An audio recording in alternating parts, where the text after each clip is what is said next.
Hi guys, it's Rob from Royal Balls. Just how close are we to getting the double recessive Desert Ghost Clown?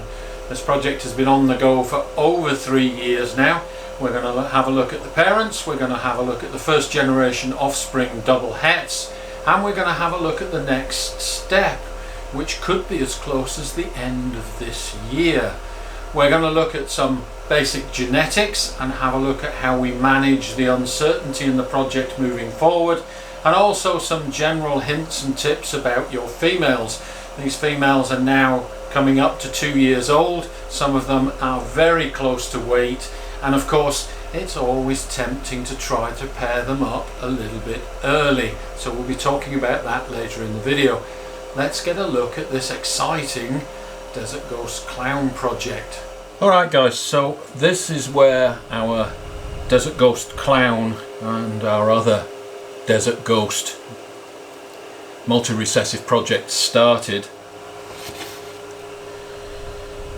So this is a leopard lemon blast Desert Ghost male from Justin Kabelka. He's a 2019 snake, so he's now actually 4 years old.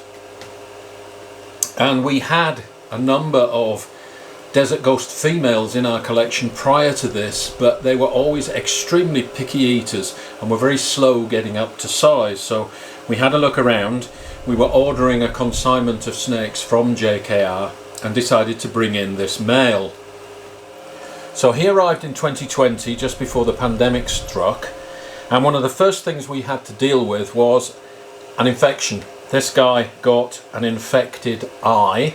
His eye went completely yellow, full of infection and very bloodshot, and his mouth also swelled up. And he was treated at the vet, and the first eye recovered and the second eye also went, so he had several weeks more on antibiotics, but as you can see, he's made a full recovery. What I think happened with the eye infection is snakes have tear ducts which drain into their mouths, and during the flight the pressurized aircraft is actually pressurized to 10,000 feet. It's pressurized to quite a distance above sea level actually, and we know that many reptiles, sea turtles for instance, when they're flown by air, have to be flown under 500 feet because they're designed for being underwater, which is higher pressure. So when we subject them to lower pressure, they sometimes have problems, and I think that's what happened to this snake. The sinus or tear ducts became blocked and infected as a result of the flight. Doesn't affect all snakes, but it did affect this one, and he has made a full recovery. So we grew him up. I'll put a link in the description below to the treatment that this snake got when he first arrived, because it is all documented. And we grew this guy up, and he did eat remarkably well and grew quite quickly. So he was ready for pairing in 2020. So we did pair him up at the end of the 2020 season to several females actually. In this case we paired him to a couple of clowns. So he's a visual Desert Ghost, and we paired him to a couple of clown females to produce our double hets. By using a visual clown to a visual Desert Ghost, we guarantee that they're all 100% het for the two recessive genes. One of the things that you will notice is how bright this guy is. Leopard Lemon Blast Desert Ghost. The pinstripe we weren't particularly interested in. It was the Desert Ghost, and he's leopard and pastel, and one of the things that we were concerned about is how good is the pastel that's in this guy. And as it turns out, you will see from the offspring that this guy contains a fantastic version of leopard, a very nice patterned leopard, but the pastel is just average. And so we were already planning to get our own version of pastel into our Desert Ghost projects. So he was paired to a couple of clown females that have our own version of pastel, and I'll show you that in some of the offspring, the variation in the pastel. There's a lot of variation in pastel anyway, but the pastel that came with this guy is not a particularly great version of pastel. Here you go, guy, settle down. You can see how incredibly bright this guy is for a 4-year-old snake, incredibly clean, and that's Desert Ghost for you, and that is what we were after. So this is where it started for us. We had dabbled with the Desert Ghost project prior to that, but this was our first actual clutches of planned het Desert Ghosts to make Desert Ghost clowns, Desert Ghost hypos, Desert Ghost pieds. And I won't talk about those projects, we'll just focus on the Desert Ghost Clown project for now, because that's the primary one that I'm working on. So this guy has actually already been cleaned out this morning, so he's already been disturbed once, and you can see that I've actually lost my window of opportunity when these guys are not fully awake to actually make this video. He's now fully awake, which makes it a little more difficult to actually film. But this is our Leopard Lemon Blast Desert Ghost male, 2019. He's 4 years old. He produced his first offspring in 2020. We made a bunch of double hets, and we were very careful to make sure that those double hets contain our own version of pastel, as well as the pastel that came with this guy. So there's the first steps in this project. So for stage one, it's a bit of a no-brainer to use a visual Desert Ghost with a visual clown to make our double hets. And we'll say that in this case the Desert Ghost is the yellow, and this is the male, and this is the clown. It's a female clown. Both these genes are recessive. They are both visuals, which means the allele is full. There is a copy of the gene on each side of the allele. So when the male splits his DNA in half to make sperm, it doesn't matter which half of his genetic code the baby receives, each will get a copy of the Desert Ghost gene. So that is the het Desert Ghost part taken care of. It doesn't matter which half of the female goes to make the egg, each side of her DNA has a copy of the clown gene. So let's just do that. Here is our Desert Ghost and here is our clown. So we split the genetic material in half to make, in this case, sperm, and in this case eggs, because we're going to recombine them in the offspring in sexual reproduction. Half the code from dad and half the code from mum.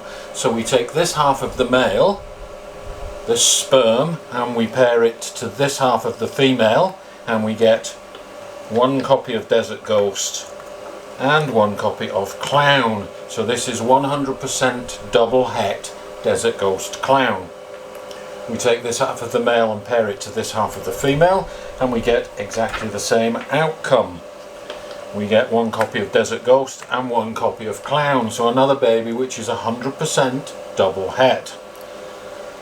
We take the other half of the male, pair it to this half of the female, and again we end up with 100% double het. And we take this half of the male and pair to this half of the female, again 100% double het. Now remember, in het form we cannot actually see whether the animal is actually het. There's very little in terms of visual indications, so having paired them myself, I know that they have to be 100% het. Now, I did see on a Facebook forum some guy asked a question about whether you could pair a visual, say a visual Desert Ghost or a visual pied or a visual clown, to a normal and not get hets. So here we go. Here is our visual recessive, and we're going to pair it to a normal which is carrying none of the genes. Is it possible to actually make something which is not a het? Well, you can see that in sexual reproduction, when we make sperm from the male and we make eggs from the female, the male is always going to pass on one copy of the recessive gene. So each of these offspring is always going to be heterozygous for the recessive gene. And I saw an argument that that's not always the case. And as a scientist, that is actually possible, not to pass on the het. It is impossible in sexual reproduction, where a male gamete meets a female gamete and forms a zygote. That is sexual reproduction, and it is certain that you will pass on the het. However, snakes are capable of parthenogenesis, which means non-sexual, asexual reproduction. Typically, that's when a female will just clone herself and ignore the male sperm, and you will get a duplicate copy of whatever the female is. The male is not involved at all, but it's very easy to see, because let's say, for instance, the female is an enchi, and when she makes her eggs, let's say the eggs get a copy of the enchi gene, during meiosis or initial cell division, because the zygote needs a double copy, the female simply clones herself, so you get an additional copy of the female twinned with the original genetic material. So if she was enchi, all her babies are going to be super enchis. Because of the way that cell division occurs, she simply produces a duplicate copy of herself, and the male side of things is ignored. Either the eggs were not fertilized, or during cell division the male side of things was ignored. So this is asexual reproduction, and you can always tell because it will be a double copy of mum. So if mum was a yellow belly, she'll produce ivories during parthenogenesis. If mum was an enchi, she'll produce super enchis during parthenogenesis. Now, there is actually a male and a female parthenogenesis. Female parthenogenesis is called gynogenesis. Male parthenogenesis is called androgenesis. And androgenesis is a kind of halfway house. It must be sexual reproduction, because we're going to duplicate whatever the male gives, and he needs to hijack the egg. So the male passes on a copy of his sperm. The female side of things is ignored during cell division, and we get a duplicate copy of dad. So in androgenesis, which is also asexual reproduction in part because the male is hijacking the egg and actually still needs an egg, but we're just going to use the male side of things, androgenesis will produce a visual recessive, just like dad, because we're duplicating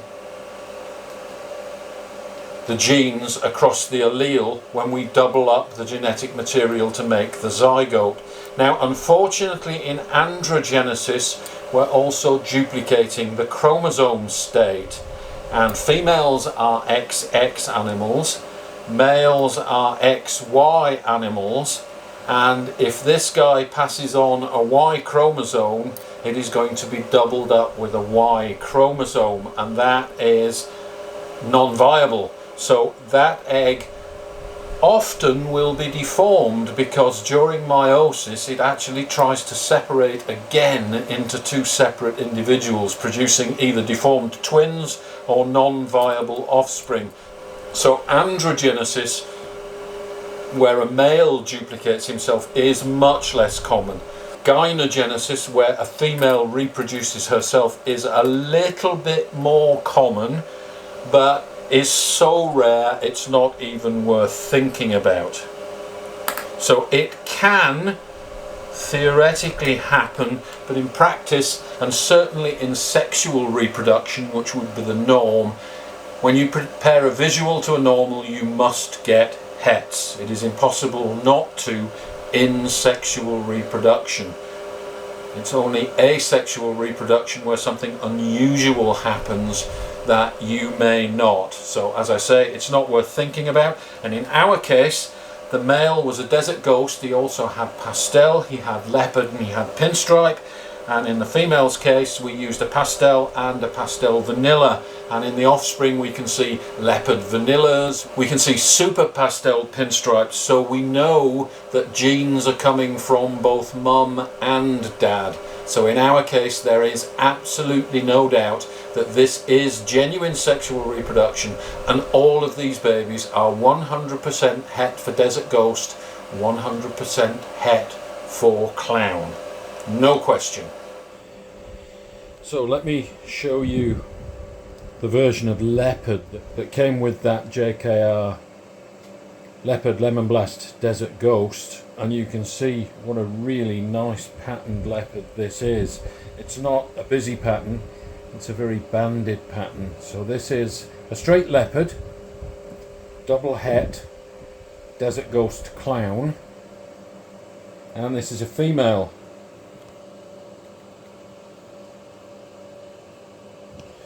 She is now 2 years old, not up to size yet, but not that far away.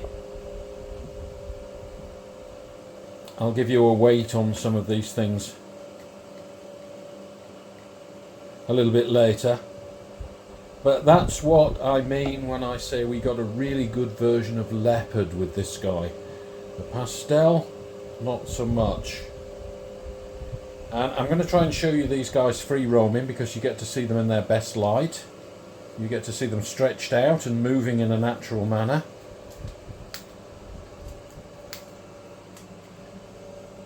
You can see the head stamp there with the leopard dot on the top of the head stamp. And if this girl will let me just pick up her belly,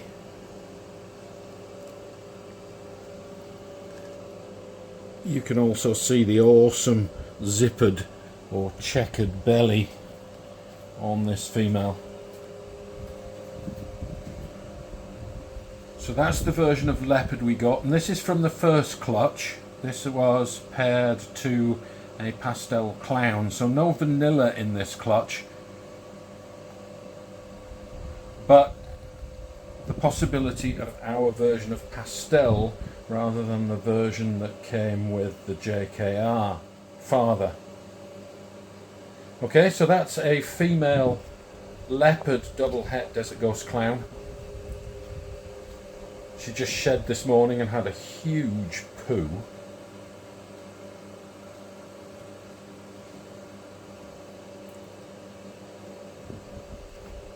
And these homegrown guys are much better eaters than the imports. We've had several Desert Ghosts imported from the US, none of which have been particularly good eaters. And these homegrown ones, I'm hoping are going to eat much better. Certainly my first clutch of visual Desert Ghosts are eating like dinosaurs, which is really good. So that's the first girl I wanted to show you.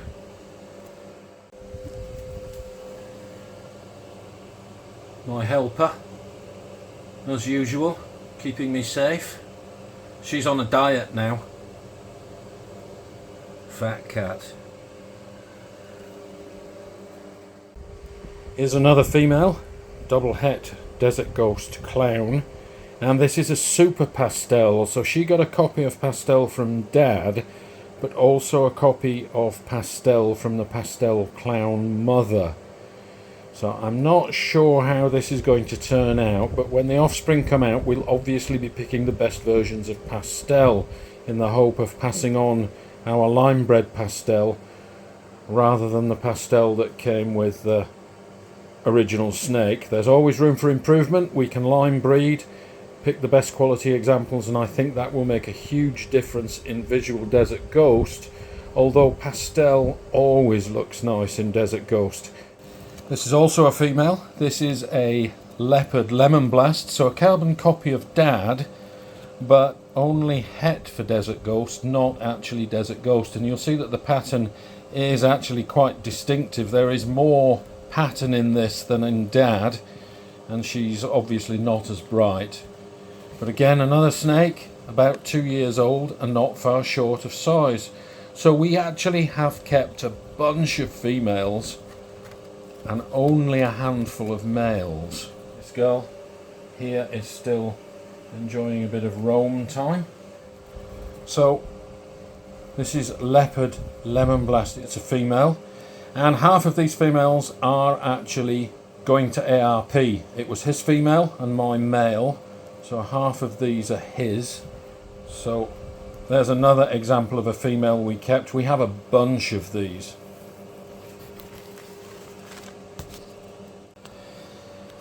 Okay, one more example, and you can see that we are actually gene limited here by what was in Dad. This is actually a Killer Blast, so Super Pastel Pinstripe Double Het Desert Ghost Clown, another female, but a lot of these do have pinstripe in them. We'll have to see what we can do with that, but again, this is a Super Pastel, this is a Killer Blast. So a copy of Pastel from Dad and a copy of Pastel from Mum. So we're already starting to think about what versions of Pastel we're passing on to the next generation. So there's another female, slightly smaller this one. Probably only about 1100 grams, this female. And of course this is one of the males. He's actually been ready for a whole year. We could have bred him, but that would have been a waste of the double het that's in him. So this is actually a Pastel Leopard Double Het Desert Ghost Clown, but it is a hypermelanistic version. It has a trait, I'm not sure it's a gene, a trait that makes him really, really black. Everybody's seen this guy before, but this is a keeper because of his unusual colour trait, and this is one of the males that I will be using in the project. So Pastel Leopard Double Het Desert Ghost Clown. He's well over 1,000 grams. As I say, he would have been ready to breed last year, but we didn't have anything to put him to. And we've kept back 4 males, 2 for me and 2 for ARP constrictors, and I'll show you a couple of other examples. But as I say, we are gene limited, and this year ARP is going to be making a whole heap more double hets for us to use in this project. The main aim initially is to get our first double visual. When we get our first double visual, that will be a real game changer, and we'll discuss the genetic permutations and why that is the case towards the end of this video. But this is one of the 4 males that we've kept back. Pastel Leopard Double Het Desert Ghost Clown, but a hypermelanistic version. So he is very, very black. Okay, now we did make 2 clutches of double hets. I used a Pastel Vanilla Clown, or PVC, to make a second clutch of babies about a year ago. So these ones are only a year old, a little bit smaller, but again we kept a bunch of females. My helper warning me that we have a snake loose. And so this is a Pastel Leopard Double Het Desert Ghost Clown, and again you can see that quality of leopard, that very linear patterned leopard shining through on these babies as well. So Pastel Leopard Double Het Desert Ghost Clown, and these are much smaller, still under 1,000 grams here. These guys have got some growing to do.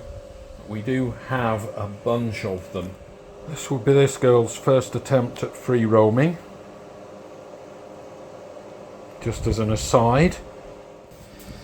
Okay, and another one from that same clutch, and this is actually a Leopard Vanilla Double Het Desert Ghost Clown. You can see the head stamp is still typically leopard, but much, much lighter. And again, that really nice pattern leopard showing through in this one. This has the addition of vanilla, so let's just see if we can do a comparison here so that you can see.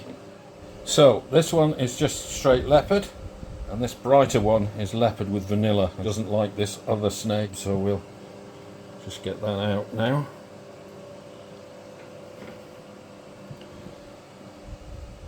So another example, this time with vanilla, and I think vanilla is going to go really well in Desert Ghost. this is what they look like when you combine pastel and vanilla. So this is pastel vanilla leopard, double het desert ghost clown. Another female that we've kept back. And you can tell the difference in the head stamp because pastel would not be as bright a head stamp, as washed out a head stamp. The vanilla is making the back of the head stamp there really white. And yet another one, guys, another female. This is super pastel vanilla leopard. And if I can get this girl just to stretch out a little bit for us, you can see her pattern. There's the head stamp, so that is super pastel vanilla.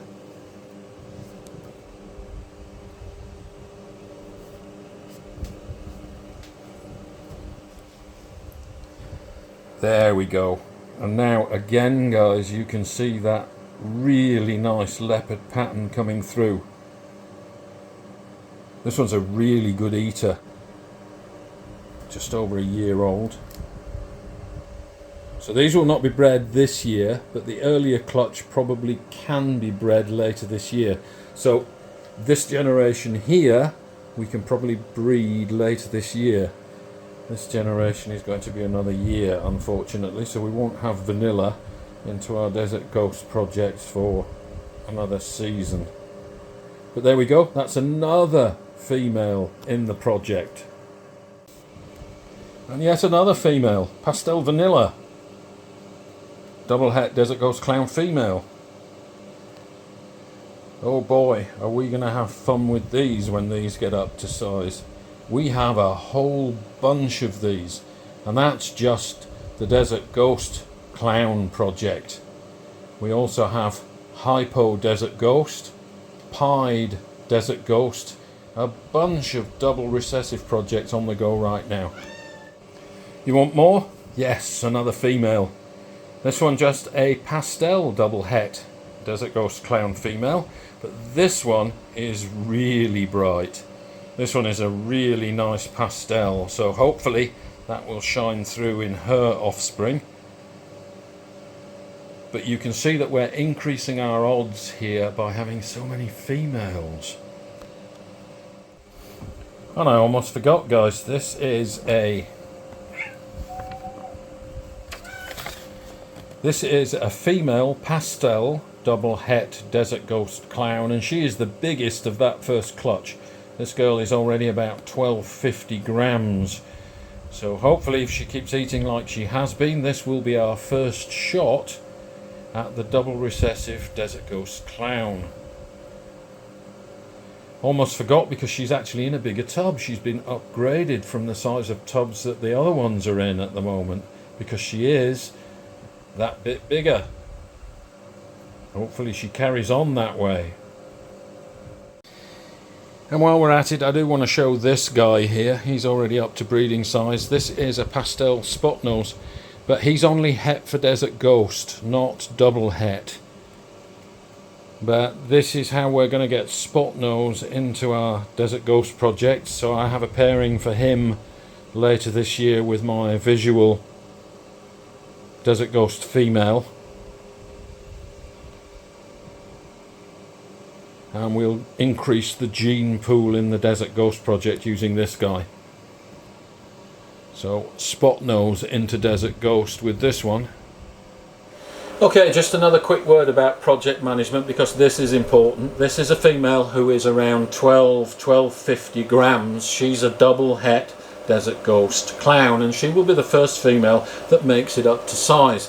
She's not up to size yet this year, although she is 2 years old. And she's decided that she's going to be a picky eater. It is very tempting to put a male in with her in order to get her to eat. Sometimes that works, sometimes that does not work. She is not ready to breed. She is telling me she is not ready to breed. Do I have the patience to wait another year, or am I going to try some voodoo witchcraft to try and push her into breeding early? My experience with pushing females, even if you introduce a male, she does go back onto food and she starts cramming on weight and you think fantastic, she's going to breed. typically they reabsorb and do not breed anyway. My experience is that it doesn't matter what you do to encourage these females. You may think that you've succeeded in getting them back on food, they're back on track, they're growing. Very occasionally they do go on to lay a small clutch of eggs, but more often than not they reabsorb, and you would have been better off waiting the extra year in the first place. So no voodoo or witchcraft for me here. This female will not be paired until she reaches at least 1500 grams in her own good time, even if that takes 3 years. I could try to force her, but my experience is that that always bites you back. Most of them don't go on to breed, they reabsorb and you're back to square one. Or, worst case scenario, you expect her to start eating again and she doesn't, but she does go on to produce a clutch of eggs, a very small clutch of eggs, which leaves her in pitiful condition. It's often said that these things will breed when they're ready to breed and we have no control.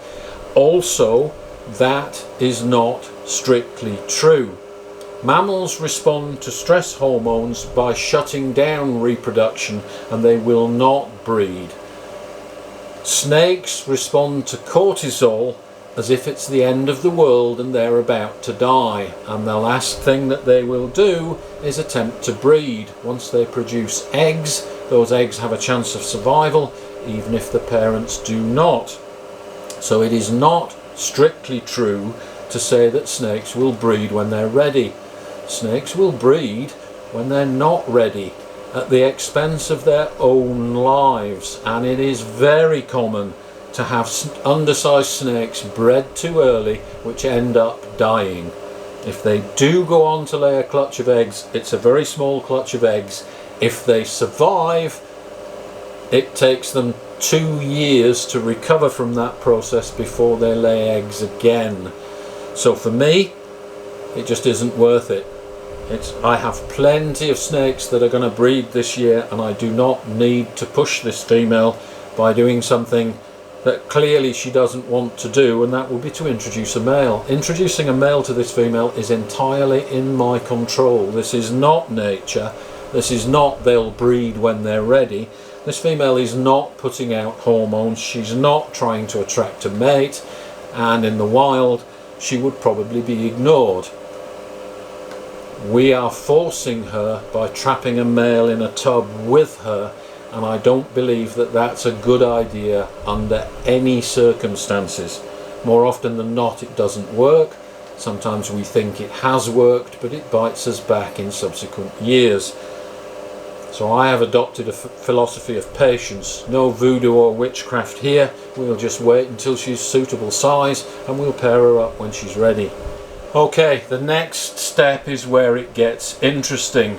And these are double hets, but each of the hets operates independently. They have their own separate locus or address on the genetic code and can be broken up separately.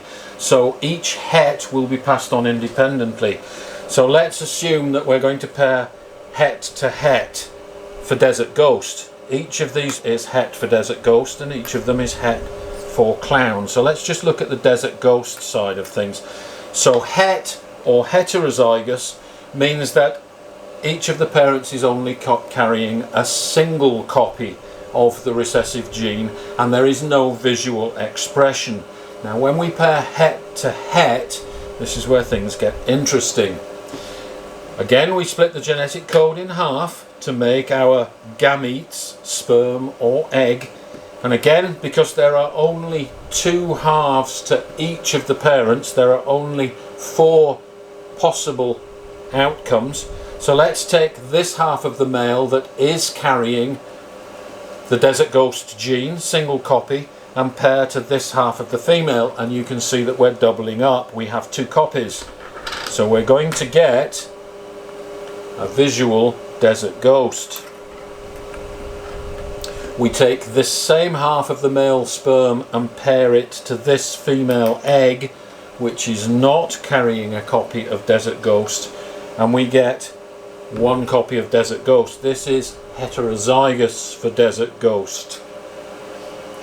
Let's take this side of the male, which is not carrying the Desert Ghost gene, pair to this half of the female, and you'll see that we get one copy. One copy of Desert Ghost from the female side, so this is heterozygous for Desert Ghost. Pair this half of the male to this half of the female and we get no copies. This is not heterozygous. So in the outcome, 4 potential outcomes, we get a visual Desert Ghost. So we can take this away immediately because we can recognize this as a visual Desert Ghost. The other 3 look exactly the same, and there is no way to tell which of these 3 identical babies is not het or is het. Okay, so 2 out of 3 statistically will be het, and this is where 2 out of 3 equals 66%. So these 3 babies here, because we cannot tell which is which, we say that they are each 66% possible het for Desert Ghost. One of them will not be a het, 2 of them will be a het. There's no such thing as 66% het. They're either het or they're not. So we get 2 which are hets and 1 which is not het out of these 3 non-visual snakes, which is 66% possible heterozygous for Desert Ghost. We get exactly the same outcome for clown. So let me move the Desert Ghost across to our score sheet here, just so that we can keep track. So that's our Desert Ghost side of things. We do exactly the same thing for the clown, and again you will notice we split the genetic material in half, only 4 possible outcomes, and it's exactly the same outcome. So we get 1 visual clown, we get 3 out of the 4 which are not visual clowns, and 2 out of those 3 will be het, 1 will not. So these 3 we say are 66% possible het for clown. 2 of them will be and 1 of them won't for every 3 normal looking babies. So let's transfer that across to our score sheet. Okay, so when we pair het to het, we have a 1 in 4 chance of getting a visual. The other 3 are going to be normals, and they will be 66% possible het for that recessive, in this case Desert Ghost. We also have a 1 in 4 chance of producing a clown. So this Desert Ghost has a 1 in 4 chance of occurring, and there's a 1 in 4 chance that this Desert Ghost might also be a visual recessive clown. So when you multiply the 2 together, 1 in 4 times 1 in 4 is 1 in 16. There is a 1 in 16 chance that we will produce a double visual recessive. Unfortunately, we also have the possibility of producing a visual Desert Ghost which may or may not be het for clown. So this Desert Ghost, a visual Desert Ghost in the clutch, will also be 66% pos het clown. A visual clown in the clutch will also be 66% pos het for Desert Ghost. So in the clutch we might just see a visual double recessive. We will see visual Desert Ghosts which are 66% het for clown. We will see clowns which are 66% pos het for Desert Ghosts. And we will also see snakes which are not het at all, but we will not know which of those they are. So here's where uncertainty creeps in. So in this particular case here, where we have a visual Desert Ghost which is only 66% het for clown, we'd have to grow it up and prove out the clown. Likewise, if we produced a clown which was 66% possible het for Desert Ghost, we'd have to prove out the Desert Ghost. If I produce a double visual, we don't. We can see immediately The benefit of a double visual when we pair it to our double hets is that number one, it reduces the odds to 1 in 4, because it's visual clown to het for clown. There's a 50-50 chance we're going to produce visual clowns. Because it's a visual desert ghost to a het for desert ghost, there's also a 50% chance of it being a visual desert ghost. 50% times 50% is 25%, or 1 in 4. So if we use a visual double recessive with our double hets, we have a 1 in 4 chance of producing visual double recessives. Not only that, but any of them which are not visual double recessives are guaranteed to be 100% het for both those recessive genes. If we used a visual desert ghost which was proven het for clown, any of his offspring which are not visual desert ghosts will be 100% het for desert ghost. The other side of the equation, we're using het to het. So again, on this side of the double recessive, for this particular recessive, any of the offspring which are not visual for this recessive gene will also only be 66% pos het. So the double visual is what we're after. I already have 100% double hets. There is no point keeping 66% pos hets from this next generation. I already have offspring which are 100% het. I don't need to prove them out. If I do not get the double visual, it will certainly be worth hanging on to those snakes which are visual for one but only 66% pos het for the other, and we can attempt to prove them out before then going back a generation and using our double hets, our 100% double het for Desert Ghost Clown.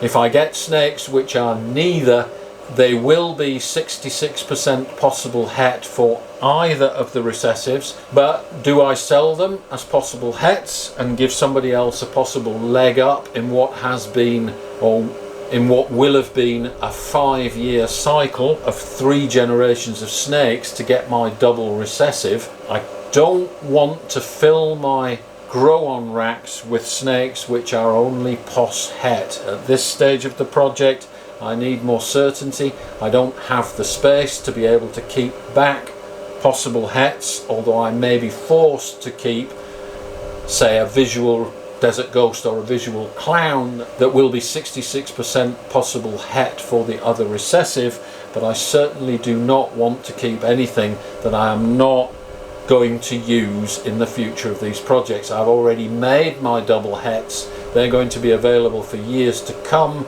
There is no point playing with 66% or 50% pos hets. So it's the double recessive that I'm praying for. I need a double recessive, and it needs to be a male because I can then use him with all of my females. That would be the best outcome from this next generation. And of course, not only are we working on Desert Ghost Clowns, but I visited ARP just recently. He is now breeding. First eggs are on the ground. You can see that we have Hypo Desert Ghost, we have Pied Desert Ghost, and of course we're also working on Exanthic Clowns. So stay tuned for all of those. We're not far away.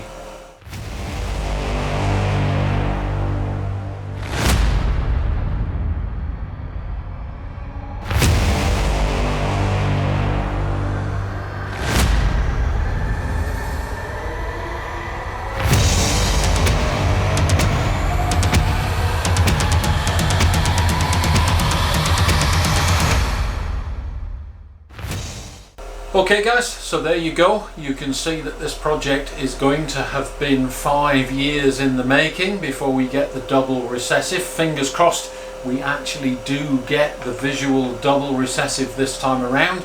It will be a game changer, and it will help us to manage uncertainty in the project moving forward. Without the double visual, we may be forced to pick a visual for one recessive, probably a desert ghost if we get one, because they are the most valuable, and that will be 66% het for clown, and we'll have to prove it out with our double hets. If it doesn't prove out, we're back to the drawing board. Thanks for watching. Don't forget to share, like and subscribe, and we'll see you next time.